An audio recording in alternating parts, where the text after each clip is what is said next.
gosh, it's like a snake. Some of it is starting to sprout, so we're just gonna stick it in the ground, see what happens next year. Hello, welcome back to Sage and Stone Homestead. My name is Heather. We are going to enter the perennial garden today. I have not actually set foot in this garden myself for quite some time, definitely not since the frost came. So this isn't a garden tour. We are going to do a little bit of work in here. I had actually grown some tomatoes on like a Florida weave type trellising system in these beds right here. I know that it's basically impossible to tell that there are beds here, but there are beds here. And what I'm seeing here is actually hilarious. This is elephant garlic, this green that's coming through. And so maybe the garlic is already planted. At least some of it is. This is exactly where I was planning to plant my garlic, actually. Look at how horribly these beds are falling apart. My goodness. I sense a bed burning party in our future. At least some of this wood here will definitely go to the burn pit. What we've decided to do is just kind of leave these gardens as mounds. We may put metal beds where these beds were. Oh my goodness. Because look, oh my. Yeah, they're dead. They're gone. That's okay. This space can still be grown in. This arch still will be used, but it's not going to be contained in a bed. That's for sure. We put these beds in here, these U-shaped beds, in 2020, and I didn't want to use treated wood. And it's obvious that we haven't used treated wood. It was just pine boards, and they didn't last 5 years. Like, it was a stretch to say that they lasted 5 years because they were falling apart the last year especially. But I know this bed specifically had termites in it, and so obviously that contributed to the breakdown that we're seeing. I believe this is treated wood. I don't know. I think the posts are, but the beds themselves are not. Anywho, I'd really like to plant garlic today, so how about we reclaim a couple of these beds?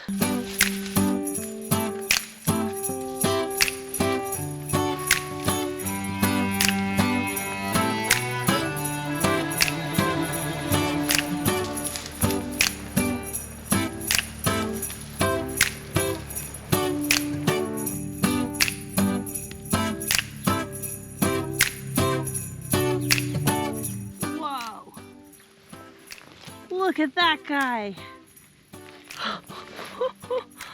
Oh my gosh, it's like a snake.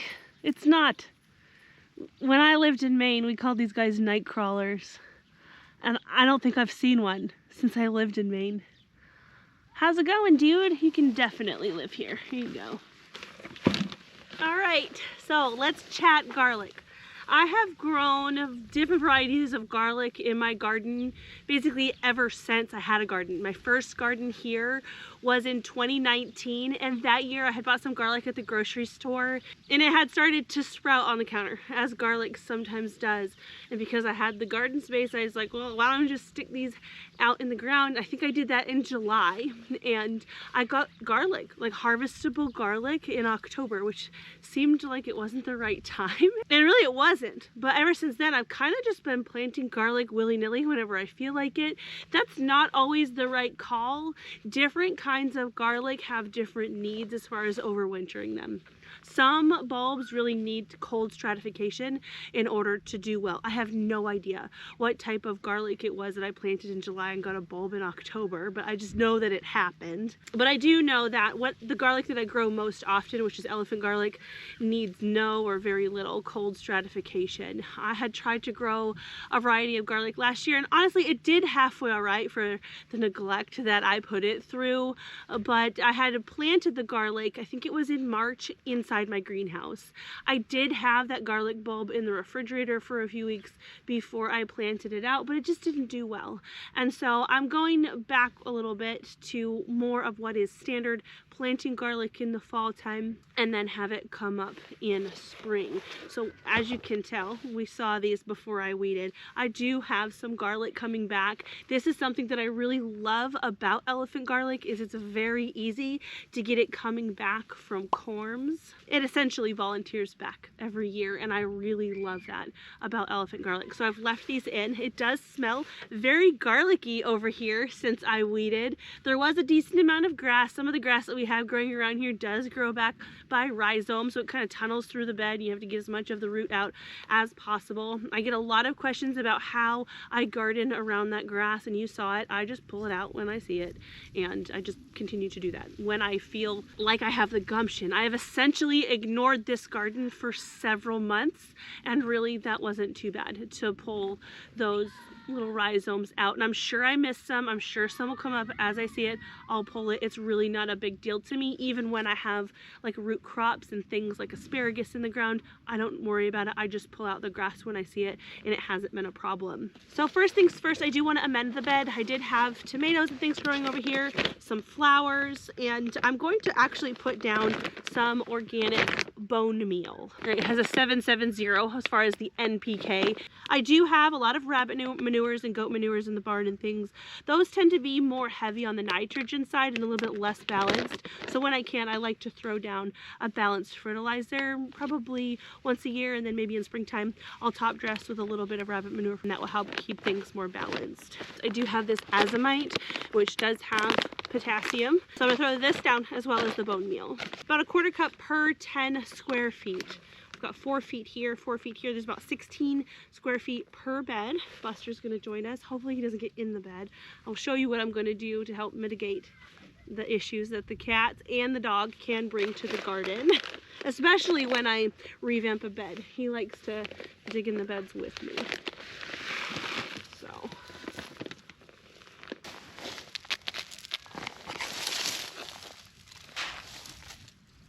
Bone meal needs a little bit more. It says 1 1/4 cup per 10 square feet. Work into the top 3 to 6 inches of soil and water thoroughly. It is going to rain later today. And as I plant the garlic, these amendments will get worked down in.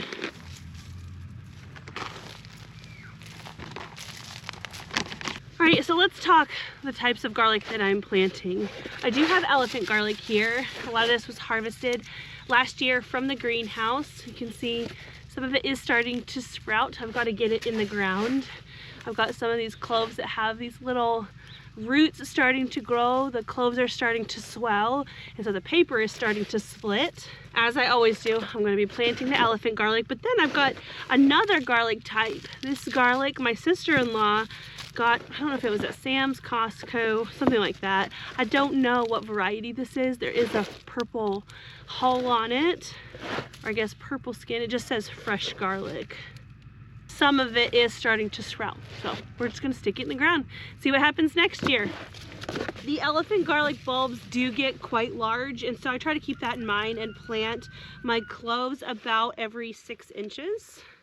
Not super far down, but far enough down to where they're not gonna, basically with a freeze-thaw cycle, work their way out of the ground. So maybe about 2.5 inches down is what I'm doing. And when I'm planting them, I'm making sure to plant them root side down, tip side up. The green stuff is going to come out of this pointy end. Technical terms.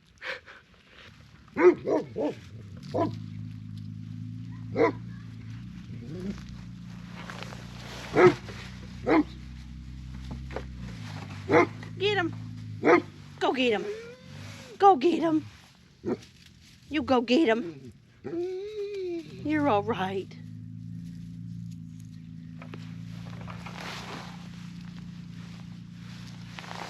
There's that bed planted. This might be a little bit further than 6 inches apart, but that'll do.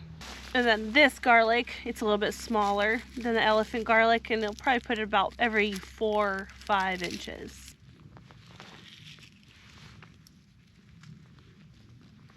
I will say that this mystery garlic seems like it's a soft neck garlic variety, because I'm not seeing that like hardcore that you will see in a hard neck garlic variety. And I'm pretty sure it's the soft neck garlics that do need more of the cold stratification. Elephant garlic is a hard neck variety, meaning that it grows a stalk up the middle with a scape on it. And that scape gives it like a hard neck feel, like the top of the garlic. This is called the neck. These aren't hard right now, but they haven't grown the scapes. They will do that next year. You can probably see the like tomatoes that are here, this green tomato. I like to leave the garden that had died previously in the same space where it grew if I can. If I'm not gonna harvest it, I like to leave it. I don't necessarily clean out my garden spaces per se. This does allow for me to get a lot of volunteers the next year, but it also feeds those earthworms like we saw before. That guy's here because of these tomatoes. And it's good. He's breaking things down and leaving back his worm casings, which is feeding the garden. Oh, maybe these are hard neck. There's this middle bit in this one. Huh. I don't know. We'll definitely see this coming year. See if they grow scapes or not.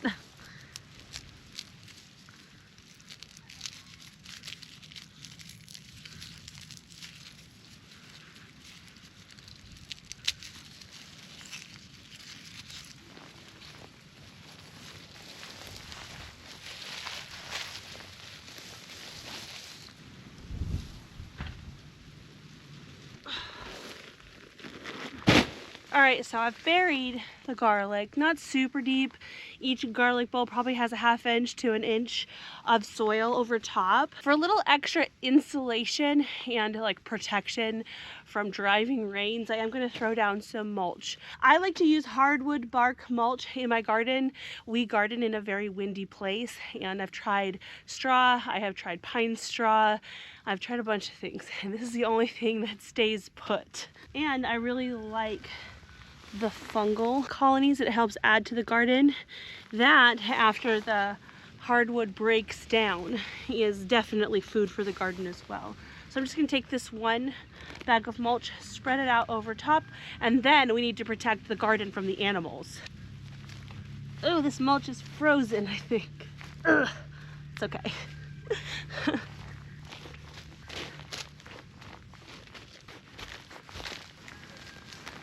Alrighty, sorry, my camera battery died, but it is now mulched. Not super thick, about 1 inch, 1.5 inches. And the cats and dog would love this if I left it this way. So I'm not gonna leave it this way.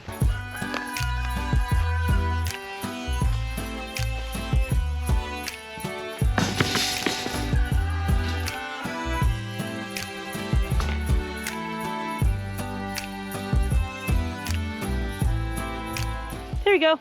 A little bit of cattle panel, and that will help discourage them from digging so they won't displace the garlic. And that feels good because that's part of the garden that I don't have to worry about for springtime. It's already set and ready to go. I will likely have to still do a little bit of weeding, but that's that. I can't promise that we'll do any other garden clean out of this space this month. I usually don't worry about this until, springtime, but it feels good to have this done. So thanks for joining me. I'll see you guys again soon.